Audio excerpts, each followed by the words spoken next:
Welcome back to Old School Sports and our Out of the Park Baseball 25 series, Can We Save the Oakland A's? And the calendar is about to flip from 2029 to 2030. It's been a relatively quiet offseason for our Oakland A's so far. Did just, since the last episode, make one offer, and it's to hopefully bring Joe Rock on board. Josh Davis noted that he thought Joe Rock would be a completely acceptable number 5 starter, and we are in need of some left-handed pitching help. He's looking for 1.4 million. We've actually offered him a minor league contract that will become a major league contract for a little bit less than that.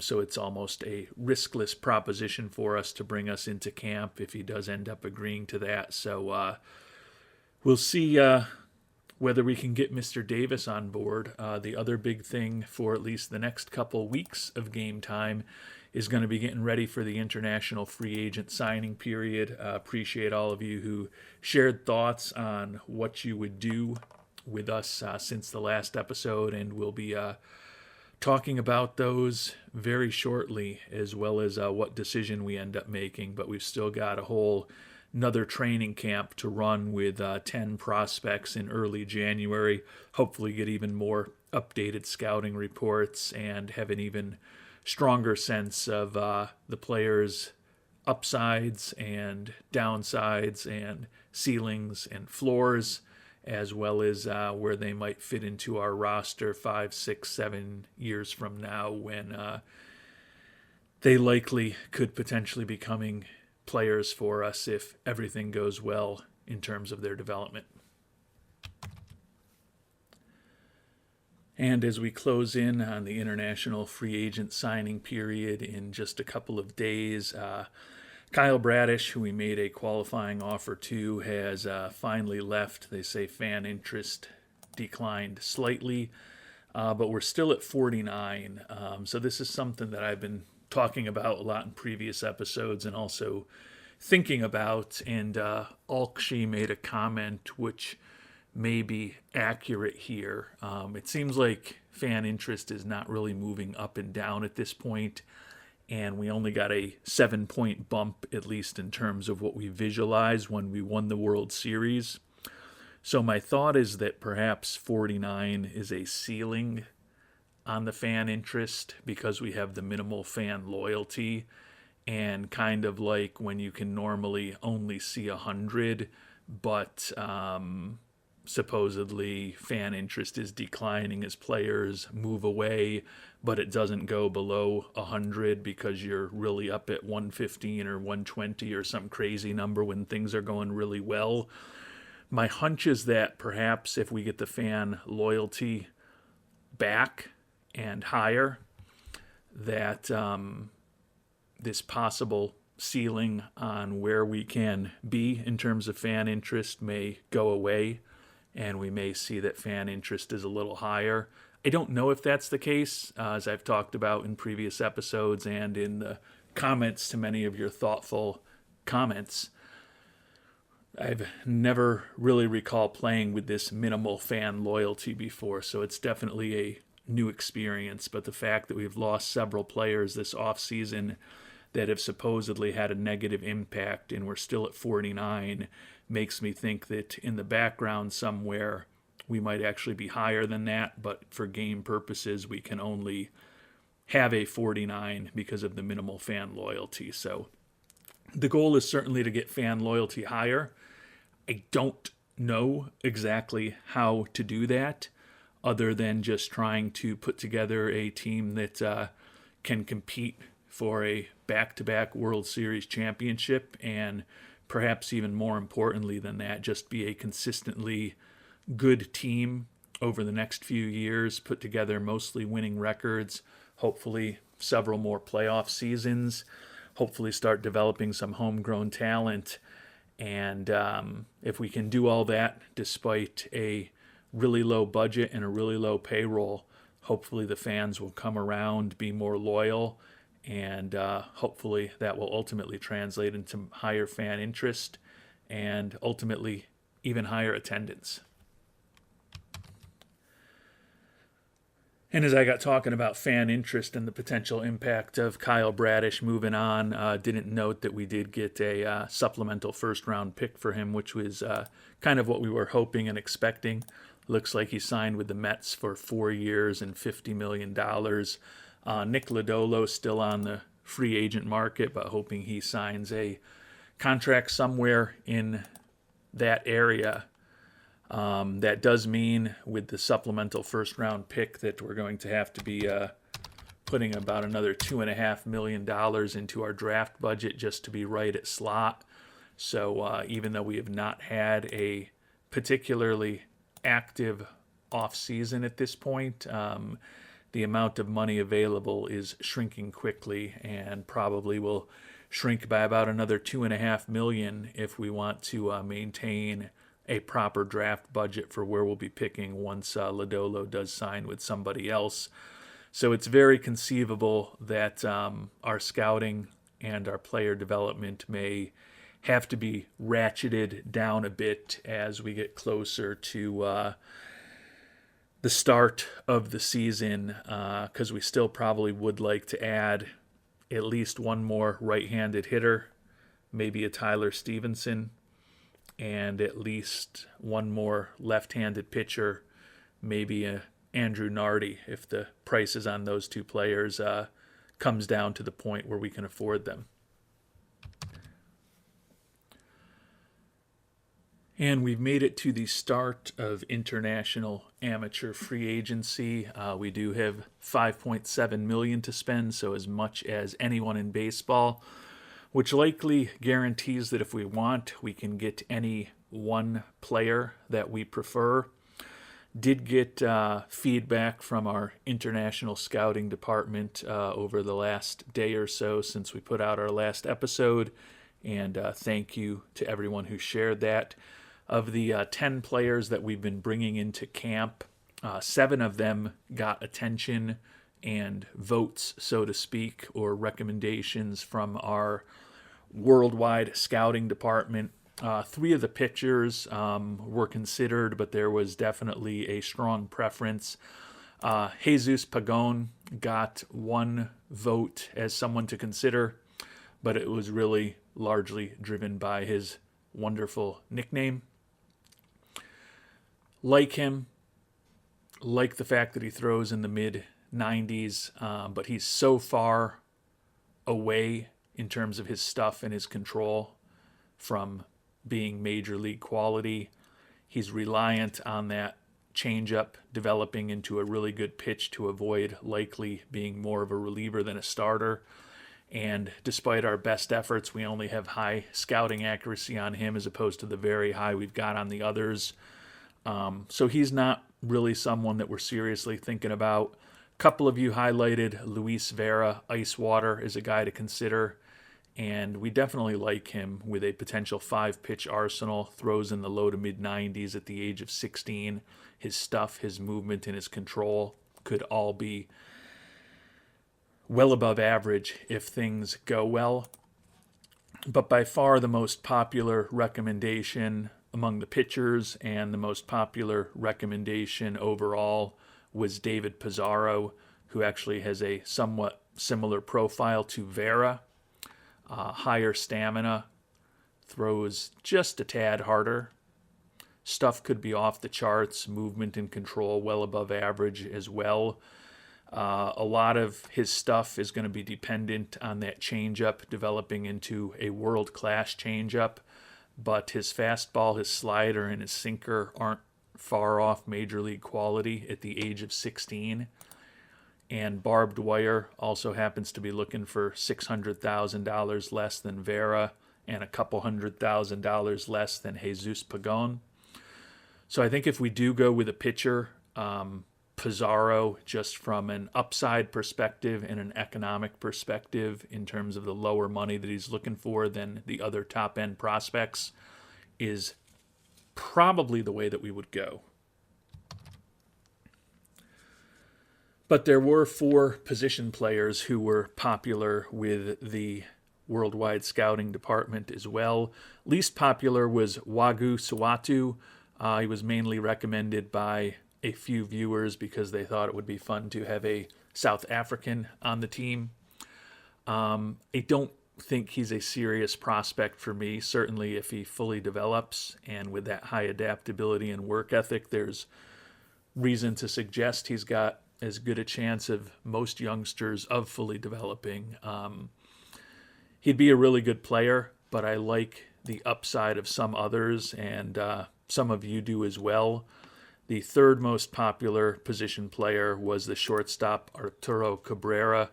Potentially exceptional power, durable, high work ethic, pretty respectable defensively, pretty respectable in terms of his speed, in contact, gap power, and eye. That could all be well above average. I guess the eye, technically just a bit above average. But the two most popular players were Jesus Bueno, another shortstop, a little older at 17 years old, a little more developed.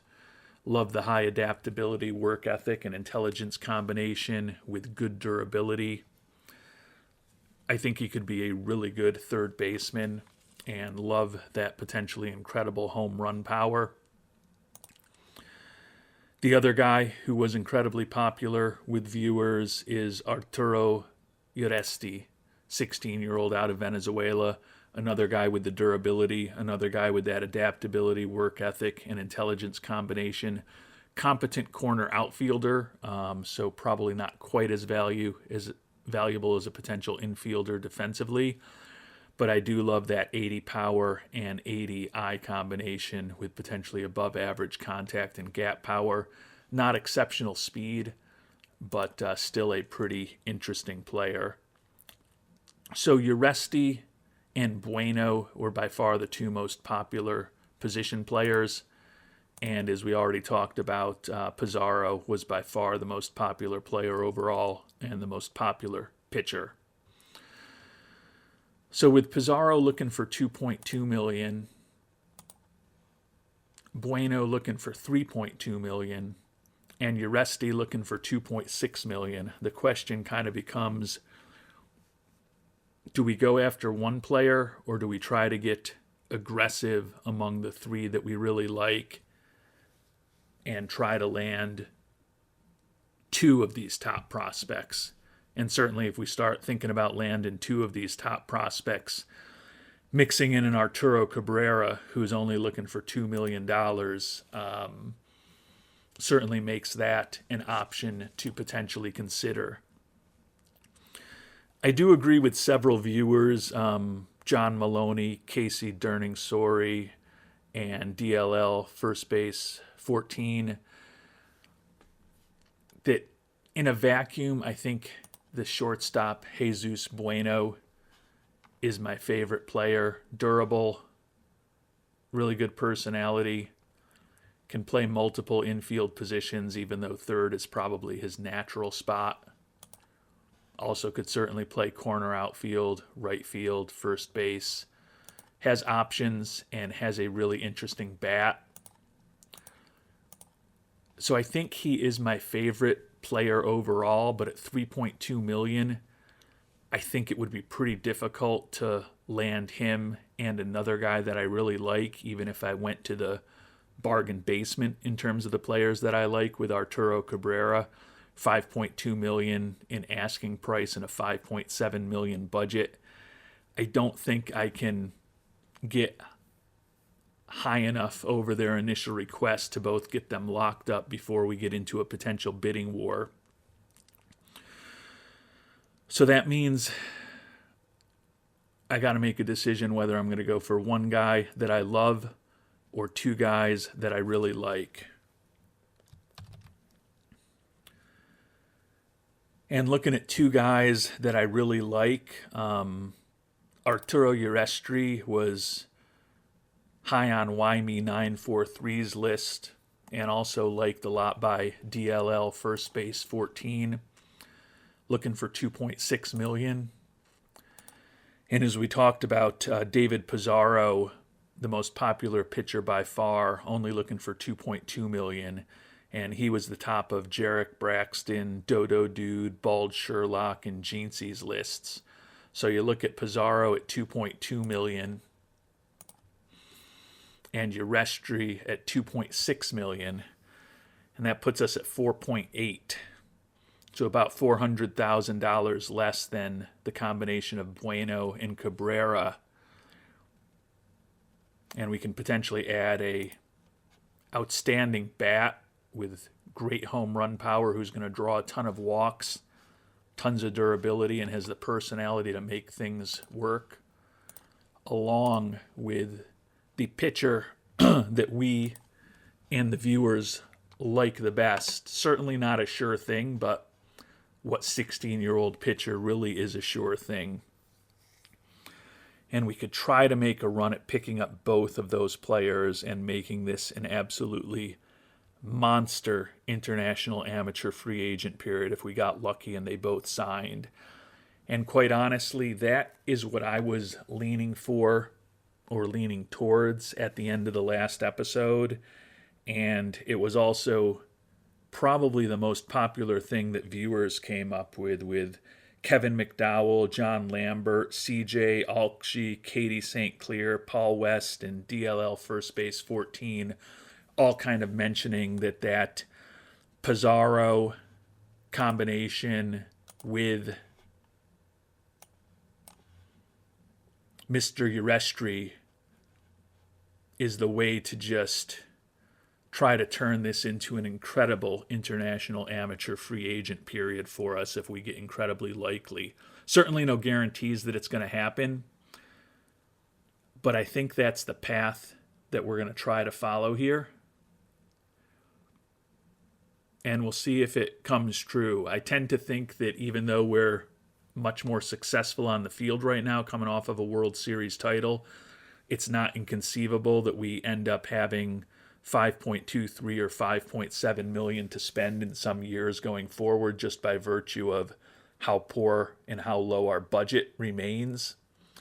But if this is the last chance we're going to have with 5.7 million in the budget, we might as well try to be real aggressive and bring two prospects that we like incredibly much on board.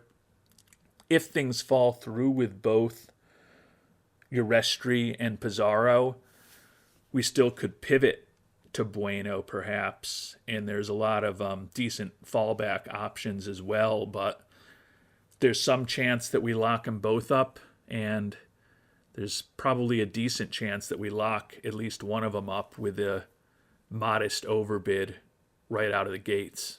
So that's what we're going to do. And simple math kind of tells us that with 5.7 million to spend on players looking for about $4.8 million, we can only get 19% above of what they're looking for if we use every penny we have in terms of overbids. So I don't think that guarantees us success with both of them. Don't think it guarantees us success with either of them. But we are going to give it a shot. So we are going to make an offer to Urestri for $3,100,000. So that's $500,000 above what he is looking for. And then as far as the pitchers,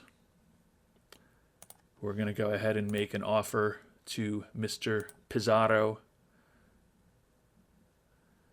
of the remaining $2.6 million that we have available this year. So $400,000 more than he is looking for. And that potentially will spend every penny that we have available in international amateur free agency this year. And if we're able to lock up those two players, those are two pretty big prospects to be bringing into an organization in one IAFA period. And unfortunately, the dream of landing both Pizarro and Uresti is likely over. Pizarro's already come back to us and said that he's looking for more than the $2.6 million that we've offered to him. Looks like around $3 million can get it done. At this point, we'll wait to hear what happens with Uresti. If he accepts our offer, we'll have to move on from Pizarro. If Uresti also comes back looking for more, then that'll put us into a position where we might need to pivot and decide among Pizarro, Bueno, or Uresti.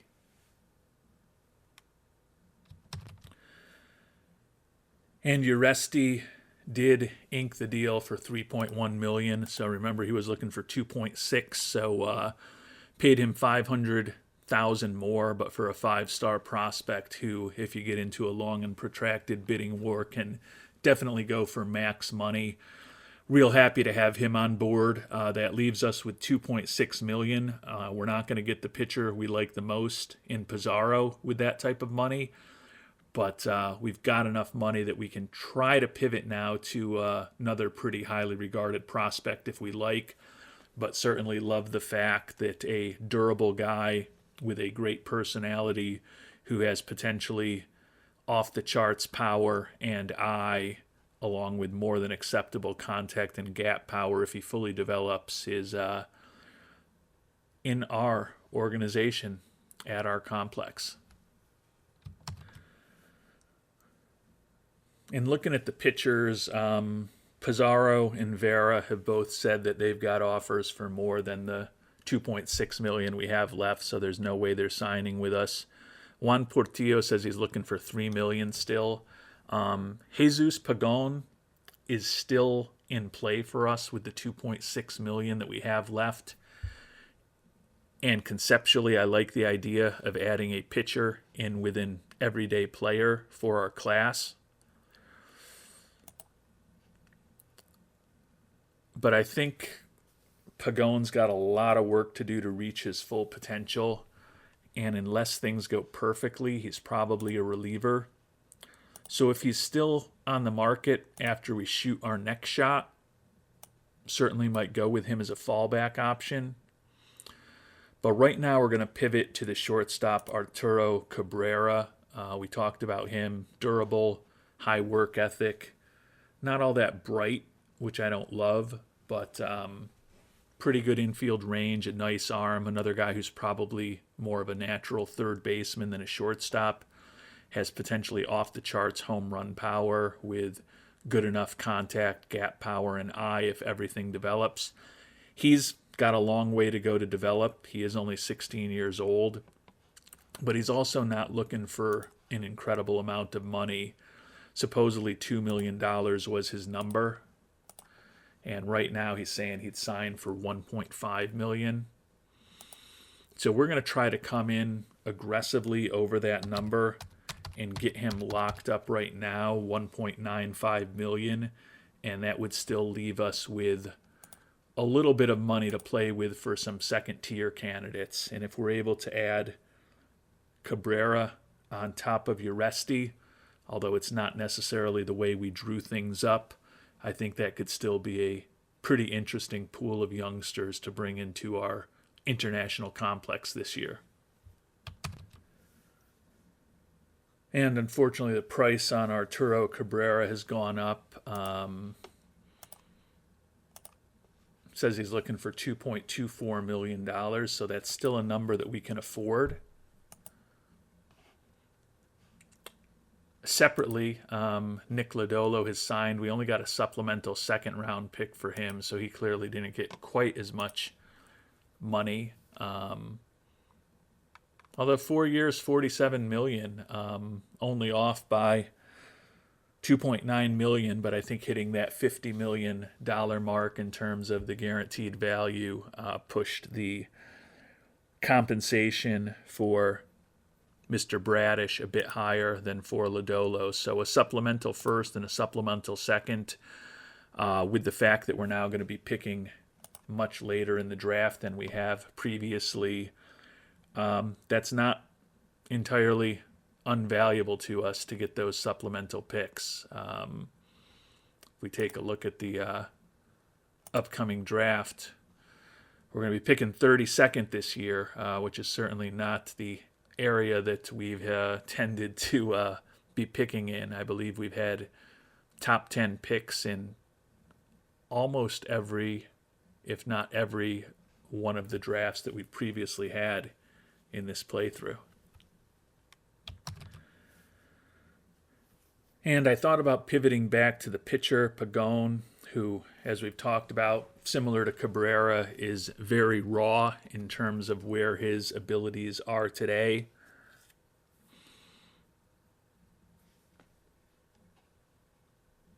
But I don't hate the idea of bringing in a 5-star prospect who's an infielder and a 5-star prospect who's an outfielder. We've already brought the outfielder on board. He says he's looking for $2.24 million, but we're not going to fool around. We're going to offer him the full 2.6 that we have at this point, with the thought that hopefully we'll lock him up quickly. And if we don't lock him up quickly and he comes back and says that he wants more than that, we know we can't meet his price. And hopefully Mr. Pagone will still be on the market then, and we might be able to offer the full $2.6 million to him. And the pitcher that we like the most, that we just couldn't end up affording with the way we were trying to play this, David Pizarro, has signed with the Twins. Some of you did bring up the fact in the comments that at 5'10", 155, he was not particularly large for a pitcher, especially a right-hander. There was always the thought that little lefties could do okay in the majors.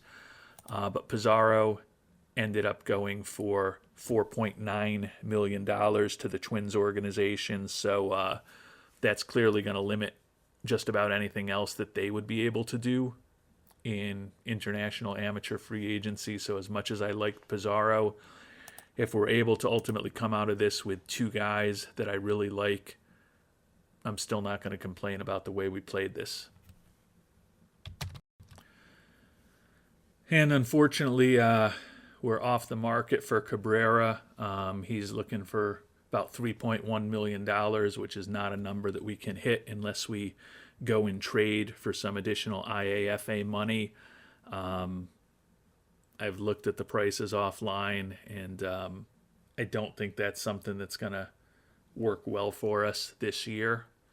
We want to kind of keep this team as intact as possible as we try to repeat, but we also don't want to be necessarily giving up some of the prospects in our organization that are getting closer to major league quality. So the question is whether Pagone is still on the market, and he is. Now the question is whether $2.6 million is a number that can potentially bring him on board, and it's not at this point. So we're probably at the point where we have to start pivoting to some second-tier type prospects. There are plenty out there, although we haven't spent a ton of time on them in our last two episodes. We've certainly looked at many of them offline, so there are some interesting options for us, but the dream of bringing in two guys that we loved this year is probably not going to be a reality, unfortunately. And we do still potentially have an option with Juan Portillo, pitcher who was looking for $3 million. He's the only pitcher of the four that we talked about in the previous episode that nobody recommended, and I tend to agree with that. He's certainly my fourth choice of the four, but still think he's a guy who could be above average stuff, movement and control, if everything works out. Certainly a question whether everything will work out or not. He's a little older at 17 years old, doesn't throw quite as hard as some of the other guys, but he's willing to talk in the $1.56 million range at this point. So in an effort to maybe just get him locked up, we're going to offer $1.8 million right now for him. Not the worst fallback option in the world, and if we got him at this price, we'd still have a little bit of money left to spend for second-tier candidates as well. And now that I've moved forward, the potential compensation for that supplemental second-round pick for Lodolo is in there, so had to up the draft budget a bit more.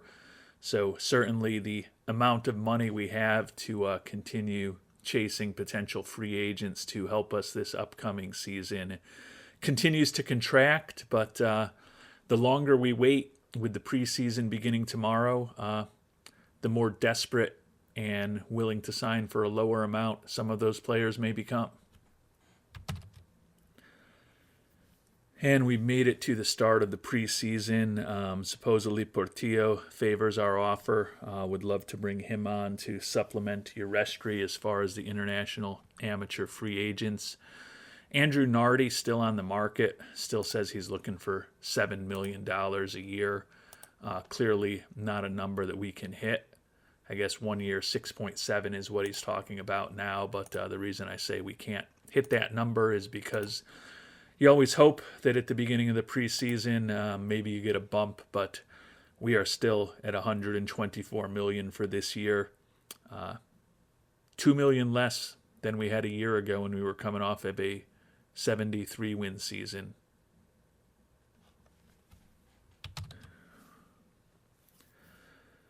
And Tyler Stevenson is also still on the market, so we're going to continue monitoring him. Honestly, we're kind of monitoring Jacob deGrom at this point too. Says he's only looking for $3.6 million. Hasn't pitched in the majors since 3 games with the Dodgers back in 2028. So he's wrecked physically, but he is extremely popular. Not that we think that popularity is going to go over 49 at this point, but we'd love to be proven wrong. But he's barely touching 90 miles an hour at this point, and as we talked about, is wrecked physically, so he'd be certainly in the competition to be a 4th or 5th starter for us this upcoming year.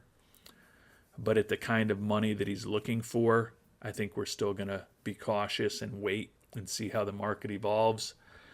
I know that several of you, particularly Patrick DeBonis, will appreciate this, but Tyler Mahle is on the market and allegedly willing to accept a minor league deal. So we've made an offer to him to try to bolster our AAA team, where right now we only have 13 players under contract. And we haven't checked in on our development lab this episode, so with 4 to 5 weeks to go in the longer programs that we started right when the offseason began, Duncan Marston continues to excel in terms of secondary pitch improvement. Cy Young Award winner Bubba Chandler is on track, and Chris Livonis is on track in the same program. Ortega, last year's first-round pick, is on track in terms of his plate discipline. Roussel Shepard on track in a more difficult contact program. Bertrand, the dominator Al Brighton, remains frustrated in strength and conditioning. And both Brian Rincon and Jackson Ferris are on track with the programs that they have undergone as well. Ferris would certainly be a nice bonus if we can get him to improve his control with that program that we started about a month into the period after we had the unsuccessful result with Hideki Etakawa failing to improve his base running. And unfortunately, the dream of having Andrew Nardi with us is going to remain a dream. We've looked at him in the trade market multiple years, looked at him in the free agent market in the past as well, ended up signing with the Dodgers for $6.2 million just for 1 year. So definitely disappointing to see a big left-handed reliever going to the team that we faced off with in the World Series last year. But we picked up a couple of lefties in the Rule 5 draft this year. We brought a few others into camp on minor league contracts or minor league contracts with major league options. So although I think Nardi was the guy that could potentially help us the most, over $6 million, which is roughly 10% of our payroll budget for a left-handed specialist out of the bullpen, probably isn't something that we're supposed to do. Probably not a guy that we can really afford, unfortunately. And unfortunately, Juan Portillo has come back to us, said he's looking for more money, and it's more than we can afford. So we're still looking for a second player to supplement with the outfielder Uresti here in the 2030 International Amateur Free Agent period. And there's still definitely multiple guys that we can potentially get for the 2.6 million that we have available. As you can see, though, there's a lot of teams that still have their full complement of 5.7 million available. So I think we're going to get into some crazy bidding wars here for the players that are still left. Esteban Cedillo, who was not the top choice of any of our international scouts, and quite honestly wasn't our top choice either, but is a left-handed, likely corner outfielder with a high work ethic and a bat that looks above average in terms of contact and gap power, with great ability to hit the ball out of the park and an average eye, is still on the market. Our scout still views him as a 5-star potential player, and he says he's only looking for 2.08 million. Given that there's all those teams sitting out there with 5.7 million, we're not going to fool around. We're going to offer him every penny we can, and we'll see if Dr. Evil joins Uresti in our international complex. And unfortunately, Esteban Cedillo has already come back and said he's got a bigger offer than we can offer. So Juan Alarcon, a second baseman, like the personality, don't love him defensively. He is really a first baseman or a DH. But he does, if he fully develops, have a bat with potentially 65 contact, 65 power, and above average gap power and eye that could play at first base or DH. He's got a long way to go, but he's only 16 years old. Says he's only looking for 1.44 million. Given the amount of money that's out there, we're going to offer him $2 million and just try to get him locked up now. There's other guys similar-ish to him who are still out there. So if the price gets high on him real quickly, we've still got guys that we can pivot to. Not going to be the monster IAFA class that I dreamed of, but if we can get a decent guy or two to supplement Uresti and that potential 80 home run power and 80 eye, still could be a successful period for us. And Alarcon has come back and said that he's got a better deal from Toronto, so we're just going to offer him every penny that we can at this point. And if not, we'll pivot to somewhat lower ceiling prospects. And after trying numerous players, we do have a second international amateur free agent locked up almost exactly a month after the bidding began. Juan Alarcon is not a bad consolation prize. We think he's a 4.5-star prospect, admittedly only with average scouting accuracy, as he's not a guy that we had regularly brought into camp. But do like some of the personality traits, the high adaptability, work ethic, and intelligence. Got a lot of work to do to become a major leaguer, but although his floor is pretty low, his ceiling is a very good bat. And to supplement Mr. Uresti with Juan Alarcon is not necessarily the dream scenario for this IAFA period, but I think it's certainly a solid result.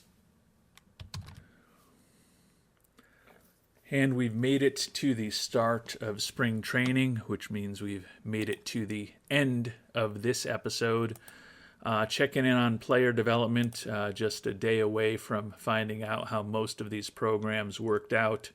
Ortega and Albrighton remain frustrated. Marston is not excelling, but still on track, along with Chandler, Shepard, Livonis, and Rincon. And Ferris, unfortunately, is now frustrated in his prospect to improve his control.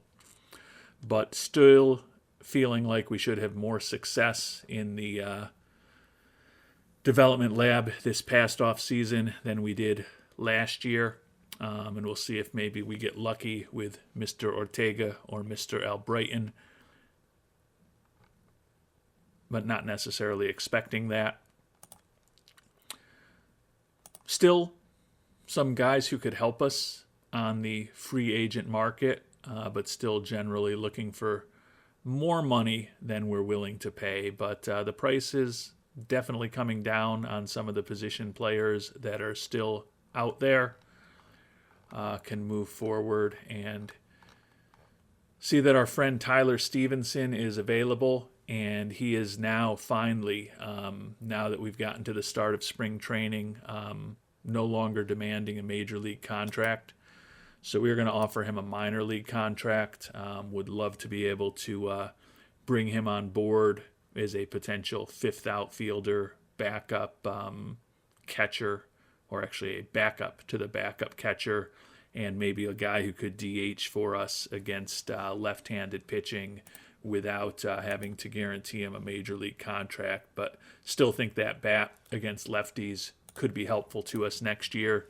And given the financial constraints that we're dealing with, the patience of kind of waiting may ultimately end up working out for us. And pitching-wise, maybe some bargains to be had also. Josh Hader still looking for a major league deal. So is the lefty Colby Allard, who's been on our team in the past. And at this point, so is Jacob deGrom. But Hunter Brown and Sean Manaea in particular are not looking for major league deals at this point. So we're certainly going to be trying to bring in some of those guys to compete for a spot at the major league level, and at the very least, hopefully help make our AA or AAA teams more successful. And we definitely need to bring in some pitchers to round out those rosters anyways. So it'll be good to get some guys with some major league experience on board here as spring training 2030 begins. And I just can't help myself with just 1 day to go until we find out what happened in the development lab. I don't want to wait until the next episode, although literally for me it's just finishing this up episode and clicking forward a day, but I'm sure some of you don't want to wait until the next episode either. So let's go ahead, move 1 day ahead, play the first day of spring training, a 4-1 loss to Tampa Bay. Duncan Marston, successful with his secondary pitch improvement, potential curveball improved by 5, and his current curveball improved by less than 5. Marston is a guy who we picked 4th overall in 2024, our first draft, and he has made it to the majors last year and is likely going to be in competition for a potential rotation spot this year. So the boost to his curveball is a positive development. Bubba Chandler, his slider improved, and Bubba Chandler, of course, is coming off a year where he not just won the World Series, but he also won a shocking Cy Young Award. So to have his stuff potentially a little better for next year, or for this season at this point, positive as well. Jake Ortega, our first-round pick from a year ago, unfortunately did not make any progress with his plate discipline. Bertrand Albrighton, unfortunately, did not make any progress with his strength and conditioning program. But the other 3 were successful. Roussel Shepard, quality of contact, and his BABIP rating improved by 5 points. This is a guy who we picked 4th overall in 2026. Certainly not looking like he's going to be a star, but the fact that he made some BABIP improvement over the winter from when he turned 21 to 22 hopefully helps move him forward. Still like his gloves, still like his speed. Just don't know if he's ever going to hit enough to be a regular major leaguer. Chris Savonis is a guy who we picked in the 2nd round in our first draft back in 2024. and his potential and current curveball both improved by a bit. Guy who could be helping us at the major league level perhaps by the end of this season.